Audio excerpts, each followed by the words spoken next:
శుక్రవారాలు ఏం చేస్తే లక్ష్మీ కటాక్షం కలుగుతుందో ఈ వీడియోలో మనం తెలుసుకుందాం.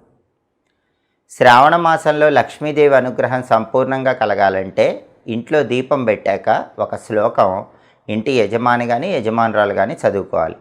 ఆ శ్లోకానికి ఉన్న గొప్పతనం ఏంటంటే, దేవేంద్రుడు తాను సంపదలన్నీ పోగొట్టుకున్న సంపదలు తిరిగి పొందటానికి పాలసముద్రం నుంచి అవతరించిన లక్ష్మీదేవిని ఒక స్తోత్రంతో ప్రార్థిస్తాడు. దాన్నే ఇంద్రకృత లక్ష్మీ స్తోత్రం అంటారు. ఆ ఇంద్రకృత లక్ష్మీ స్తోత్రంలో ఉన్న ఒక అద్భుతమైన శ్లోకం శ్రావణ మాసంలో రోజు ఇంట్లో దీపం పెట్టాక యజమాని కానీ యజమానురాలు కానీ చదువుకుంటే లక్ష్మీదేవి శాశ్వతంగా అనుగ్రహిస్తుందని పద్మపురాణంలో చెప్పారు. ఆ శ్లోకం ఏంటంటే, నమస్తే సర్వలోకానాం జననీం అబ్జ సంభవాం శ్రియమున్నిద పద్మాక్షీం విష్ణువక్ష స్థలస్థితాం. ఇది శ్లోకం.